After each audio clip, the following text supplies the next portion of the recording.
Diário do Nordeste no Enem. Apoio Assembleia Legislativa do Estado do Ceará. Conteúdo Ari de Sá. Realização Diário do Nordeste. Olá, meu querido aluno, webnauta e internauta. Hoje a gente está comentando aqui mais um fascículo de Ciência da Natureza. E aí a gente comenta lá na área de Biologia, na área de Ciências da Natureza e Suas Tecnologias, a questão de número 9. A questão de número 9, ela traz aí pra gente, moçadinha, 3 células vegetais que foram mergulhadas em soluções de diferentes concentrações salinas e ele indaga acerca dos efeitos que são esperados nessas concentrações, certo? Então, se você observar, a célula de número 1, a célula que é representada aí com a letra A, você vai perceber que essa célula está um pouco inchada.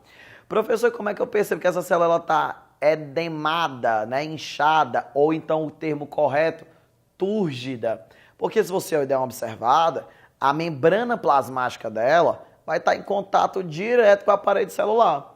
Se você olhar a figura de letra B, você não vai ter lá essa dilatação tão excessiva do conteúdo citoplasmático como a gente estava tendo na figura A.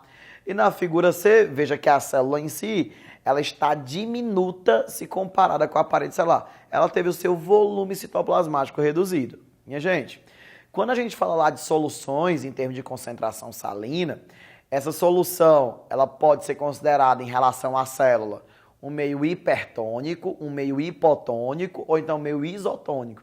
Quando é que eu tenho um meio hipertônico? Quando você tem uma concentração salina maior do que no interior da célula. Qual é a tendência? A célula perder água por osmose.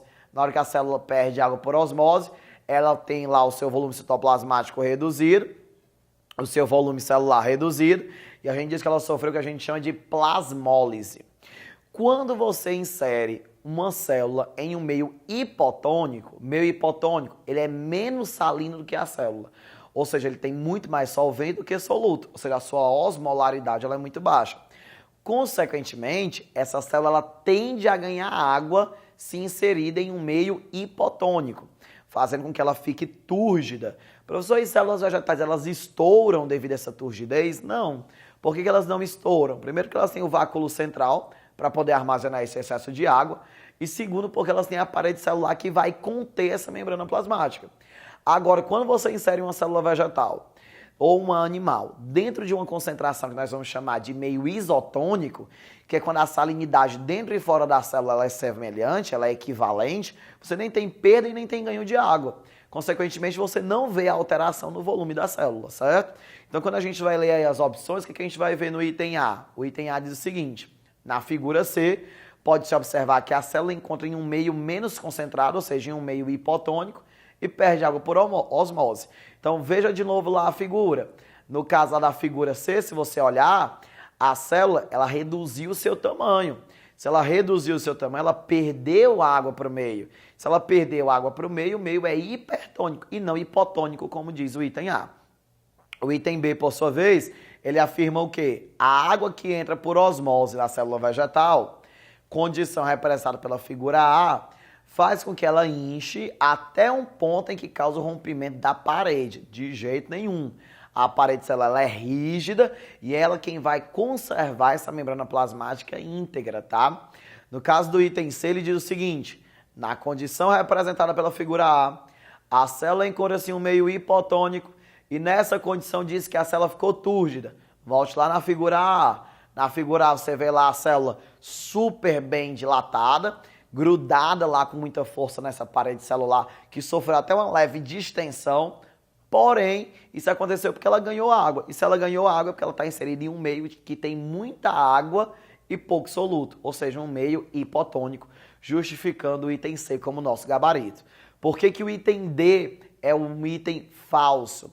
Ele diz que a célula na condição da figura B é denominada de plasmolizada. De jeito nenhum. Lá na condição B, a célula está em meio isotônico. Ela nem teve perda, nem teve ganho de água. A gente diz que ela está plasmolizada, ela murchou. Agora, atente para uma coisa. Cuidado com plasmólise e o termo plasmoptise. Plasmólise, eu perdi tanta água que eu murchei. Plasmoptise, eu ganhei tanta água que estourei. que é diferente de ganhar muita água e não estourar. Se eu estourar, eu sofri plasmoptise. Se eu ganho muita água, mas não estouro, eu fico só inchadão, então eu estou túrgido, tá bom? Uma célula colocada em um meio hipertônico tende a se expandir. Opa, de jeito nenhum.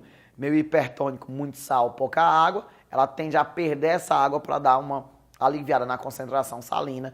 Então, mais uma vez, a gente corrobora lá o item C de certeza da tua aprovação. Olá, caros alunos. É com grande satisfação que estamos aqui mais uma vez para comentarmos as questões de Química do fascículo 14 do Diário do Nordeste, tá? Bem, nós vamos dar início pela questão 2, proposta. É uma questão que fala o seguinte, veja comigo. O sangue humano é uma solução que possui mecanismos que evitam o aumento ou diminuição do valor de pH, de forma brusca, sendo mantido em torno de 7,3. Porém, algumas situações como pneumonia ou asma, ocorre uma deficiência no processo de respiração, aumentando a concentração de CO2 no sangue e, consequentemente, diminuindo o pH sanguíneo, condição chamada de acidose. Um tratamento que poderia ser utilizado para combater essa doença seria com a adição de... Veja bem, como o texto versa, esse indivíduo que está com asma ou pneumonia pode entrar num processo chamado de acidose. Aí você pode me perguntar, professor, mas o que é acidose? A acidose é exatamente o fato de que o sangue dele está com um pH mais ácido, ou seja, esse sangue está com um pH menor. E para corrigir o pH sanguíneo, ou seja, para tornar esse pH um pouco menos ácido, eu devo adicionar uma substância básica. Logo, a leitura madura dessa questão poderia ter sido feita assim. Me diga qual é o sal básico, ou seja, qual dos sais abaixo eu poderia utilizar para aumentar um pouco o pH, ou seja, para tornar o sangue um pouco mais básico, tá? Veja bem, o item A tem carbonato de sódio. Tome nota, tá? O carbonato de sódio, se você colocar na fórmula dele, é Na2CO3. Carbonato de sódio ele é um sal que vem do NaOH, que é uma base forte, e do H2CO3, que é um ácido fraco. Veja comigo, se o seu ácido é fraco e a base que forma esse sal é forte, ácido fraco com base forte formam sais de hidrólise básica. Logo, o item A é correto. Por quê, professor? Porque se o indivíduo está no estado de acidose, está com o pH do sangue mais ácido, para corrigir essa acidez, eu devo colocar uma substância básica. E carbonato de sódio é um sal básico. Logo, questão 2, item A. Professor, mas o item B, ácido clorídrico? Claro que não. Se o indivíduo está com pH sanguíneo ácido, eu devo colocar uma substância básica. Item C, cloreto de amônio.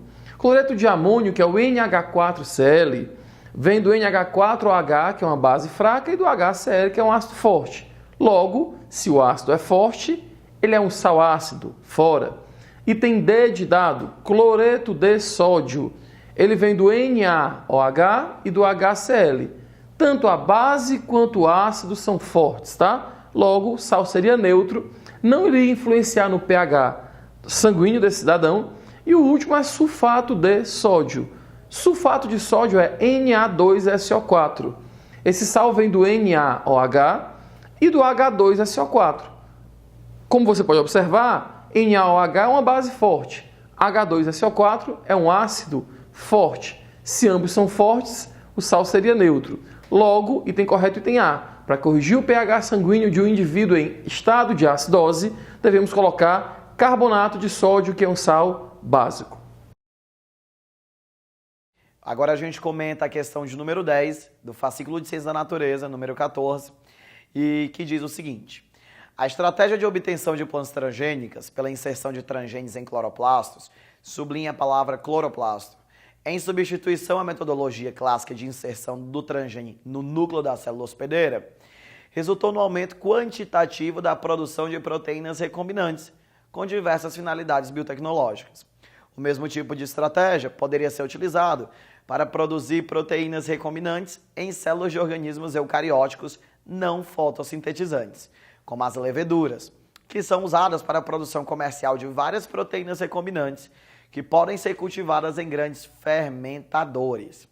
Considerando a estratégia metodológica descrita, qual organela celular pode ser utilizada para a inserção de transgênios em leveduras? Primeiro vamos bater um papinho lá sobre isso, né?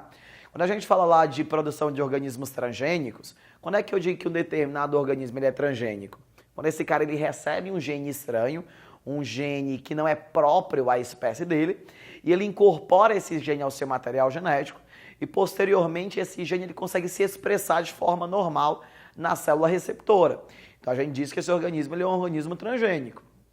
No entanto, ele cita aí uma técnica na qual você colocava um determinado gene no cloroplasto e que esse cloroplasto ele produzia uma maior quantidade dessas proteínas que nós chamávamos de proteínas recombinantes. Primeiro, por que ele inseria no cloroplasto? Porque cloroplasto é uma organela que possui DNA próprio. É tanto que ele tem uma replicação independente da replicação celular, por conta da presença desse seu DNA próprio. Sendo assim, ele diz assim, o mesmo pode ser feito em organismos que não são fotossintetizantes, ou seja, em organismos heterótrofos. Organismos não fotossintetizantes, eles não vão ter o cloroplasto. Então, qual é a organela que esse organismo não fotossintetizante vai ter, que vai me permitir fazer a mesma coisa? Nós só temos duas organelas que vão ter DNA próprio. Cloroplasto, em caras que fazem fotossíntese, e mitocôndrias. Mitocôndria você tanto encontra em ser fotossintetizante, como em ser que é exclusivamente respirador. Então, se a gente for dar analisado nas opções, ele diz o seguinte, qual das estruturas eu posso utilizar? Lisossomo não. Lisossomo é uma organela derivada do complexo golgiense, não tem material genético próprio. Mitocôndria é o nosso gabarito. Peroxissomo não tem material genético próprio. Complexo golgiense e retículo endoplasmático também não sintetizam material genético próprio. Alguém poderia dizer assim, professor, por que não pode ser retículo endoplasmático? Se retículo endoplasmático tem a ver com produção de proteínas, verdade. Se for o rugose, né? Porque tem a presença de ribossomos à sua superfície. Se for o liso, é desitoxificação da célula, ou então é produção de esteroides, produção de lipídios. Agora você tem que ter cuidado com uma coisa.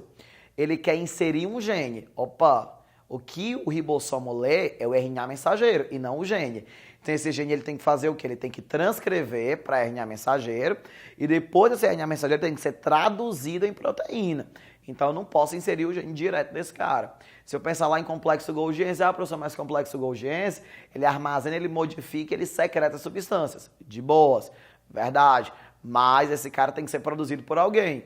Então eu não vou colocar logo o gene estranho, o transgene, direto no complexo golgiense. Mais uma vez, retificando como gabarito para essa questão, o item B que fala acerca da mitocôndria. Ok? Muito bem. Iremos dar continuidade às nossas questões de química, tá? Com a questão 3, proposta, fascículo 14, beleza? Leia comigo. A questão 3 fala o seguinte. Na série Prison Break, Michael utiliza um composto chamado Caslivol para corroer o aço que destrói a cerca de proteção da prisão de Sona, no Panamá. Na verdade, esse Caslivol não existe, mas o aço pode ser corroído pela ação de um ácido forte e oxidante.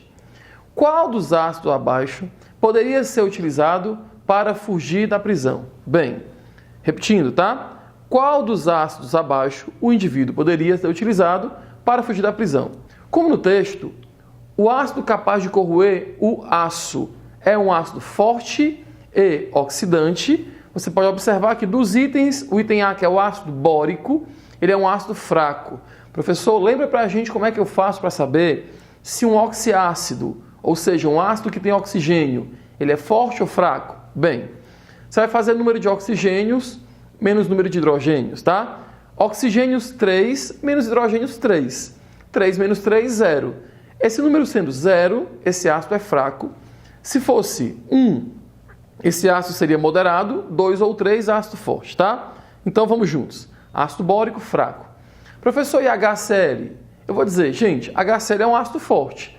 Porém, apesar de ser um ácido forte, não é oxidante suficiente para corroer o aço. Mas é um item que seria para você um problema, tá? Professor, item C, HCN. Nunca esqueça disso. Todo ácido que possui carbono ele é um ácido fraco. Muito bem, ácidos com carbono são ácidos fracos. Logo, HCN é um ácido fraco, ácido cianídrico, tá? HNO3 é o nosso item correto. O ácido nítrico, ele é um ácido forte, altamente oxidante, capaz de, inclusive, de corroer o aço. Então, questão 3, item D de dado, tá? Professor, mas eu iria marcar o item E. Gente, item E é o ácido acético, o ácido etanóico, né? Um ácido carboxílico com 2 carbonos. E como nós acabamos de discutir, todos os ácidos que possuem carbono são ácidos fracos. Logo, a nossa questão teria 2 ácidos que nos traria um pensamento mais refinado. Os 2 ácidos fortes seriam ácido clorídrico e ácido nítrico. Porém, o ácido que é forte e oxidante é o ácido presente no item D de dado, ácido nítrico, tá? Então, questão 3, item D. Bem, pessoal, agora nós comentamos a questão de número 12, que diz o seguinte: durante as estações chuvosas, aumentam no Brasil as campanhas de prevenção à dengue, que tem como objetivo a redução da proliferação do mosquito Aedes aegypti, transmissor do vírus da dengue. Que proposta preventiva poderia ser efetivada para diminuir a reprodução desse mosquito? Moçada, primeiramente, quando a gente fala lá sobre o Aedes aegypti é um inseto, né? E esse inseto, ele é vetor biológico, ou seja, ele faz parte do ciclo de muitos parasitas, de muitos vírus, sendo mais específicos, como, por exemplo, o vírus da dengue, como, por exemplo, o vírus da febre chikungunya, como, por exemplo, o vírus da febre amarela e como, por exemplo, o próprio Zika vírus. É tanto que todas essas viroses que são transmitidas por este mesmo inseto, nós classificamos como arboviroses. Arbovirose, esse ar de artrópoda, tá? Viroses transmitidas por insetos. E aí ele se refere qual desses itens ele estaria relacionado a uma campanha efetiva de prevenção à dengue. Primeiro, quando eu me refiro à dengue, a gente tem que ter muito cuidado com o cara que transmite lá o vírus. A dengue é causada por um vírus que nós conhecemos lá como flavivírus. Ele tem 4 sorotipos, o DEN1, DEN2, DEN3 e DEN4. E não necessariamente nessa ordem indicaria lá um nível maior de prejuízo ao corpo caso você sofra infecção. No entanto, meu amigo, qual é o grande problema lá? O grande problema é a época chuvosa. Por quê? Porque os ovos desse mosquito, eles podem passar até 1 ano vivendo em anidrobiose, ou seja, em condições restritas de água, em condições restritas de umidade. A fêmea do mosquito Aedes vai lá, faz a postura dos seus ovos em vários locais dissipados, ou seja, é uma estratégia de sobrevivência, o que facilita com que, se um determinado recipiente ele foi eliminado, outro determinado local onde ela fez a postura provavelmente não seja, ou provavelmente seja, mas que ainda assim aumenta lá um pouco a taxa de chegada à fase adulta desses ovos após eclodirem. Quando esses ovos eles entram em contato, moçada, com água limpa e parada, esses ovos eles eclodem na forma larval e em poucos dias a forma larval assume a forma adulta. Essa forma adulta ela já pode estar contaminada pelo próprio ovo ou então não. Essa forma adulta ela pode se contaminar, caso não esteja contaminada, ao picar uma pessoa com o vírus da dengue circulando na sua corrente sanguínea. Esse vírus, por sua vez, ele se multiplica no interior do intestino do mosquito e é eliminado pelas glândulas salivares no momento que esse cara realiza lá o ato de picar um humano. E aí qual seria a principal medida preventiva? Controlar a reprodução do mosquito. Se a gente for analisar lá o item A diz o seguinte: colocação de telas nas portas e janelas, pois o mosquito necessita de ambientes cobertos e fechados para sua reprodução. De jeito nenhum, moçada. A gente tem que pensar nessa história de telas nas portas e janelas. Quando a gente fala, por exemplo, lá de um percevejo, também conhecido como inseto triatomídeo, ou então o Triatoma infestans, que seria lá aquele carinha que seria o transmissor da trypanosomíase americana, ou então doença de Chagas. No caso do item B, ele pega e diz assim: substituição das casas de barro por causas de alvenaria, haja vista que o mosquito se reproduz na parede das casas de barro. Também seria uma boa opção para falar lá de doença de Chagas. O item A, quando a gente também fala da história dos curtinás, das células de proteção, dos mosquitos também transmissores de malária, tá? Seria uma boa ideia. Item C, remoção dos recipientes que possam acumular água, porque as larvas do mosquito se desenvolvem nesse meio. Verdade, moçada. Então você controla lá esse local de reprodução do mosquito, o que diminui a população na fase adulta. O item D diz higienização adequada de alimentos, e visto que as larvas do mosquito se desenvolvem nesse tipo de substrato. De forma alguma, tá, moçada? De forma alguma. Geralmente a gente tem aí contaminação por alimentos, quando a gente fala acerca de bactérias, quando a gente fala acerca, por exemplo, de ovos de vermes, mas não nessa questão viral, tá? O item é colocação de filtros de água nas casas, visto que a reprodução do mosquito acontece em águas contaminadas, de forma nenhuma. Por quê? Porque em águas contaminadas você tem uma alta DBO, que é a demanda bioquímica de oxigênio, e esse inseto, a sua forma larval, ela exige uma grande quantidade de água, de oxigênio dissolvido na água, para que você tenha lá um alto metabolismo e esse cara chegue à fase adulta o mais rápido possível. Corroborando mais uma vez, o item C é o nosso gabarito, quando ele diz remoção dos recipientes que possam acumular água, porque as larvas do mosquito se desenvolvem nesse tipo de meio. Muito bem, amigos, vamos dar continuidade aos nossos blocos de resoluções de química, tá? Do fascículo 14, beleza? Vamos fazer agora a questão 5, uma questão que fala o seguinte. Acompanhe comigo no seu material, tá? A calagem é um processo usado para a preparação do solo para a agricultura. Tem a finalidade de diminuir a acidez do solo, fornecendo suprimento de cálcio e magnésio para as plantas. Veja bem, grife aí cálcio e magnésio, tá? A calagem, ela supre o fornecimento de cálcio e magnésio. Nesse processo, pode-se utilizar o calcário, no qual o principal componente é o carbonato de cálcio, CaCO3. Beleza. Sobre as informações fornecidas, é correto afirmar que, vamos juntos, item A. No processo descrito, temos a adição de metais pesados ao solo. Vamos pensar juntos, tá? Quando você vir numa questão metais pesados, você lembra de quem? Chumbo, mercúrio, cádmio, tá? Metais pesados não são metais especificamente que são ligados a metais com alta densidade, tá? Metais pesados são metais também que possuem baixo KPS. Professor, traduz para o português. Baixo KPS quer dizer que esse sal é pouco solúvel, tá? Cálcio e magnésio não são classificados como metais pesados. Nunca esqueça.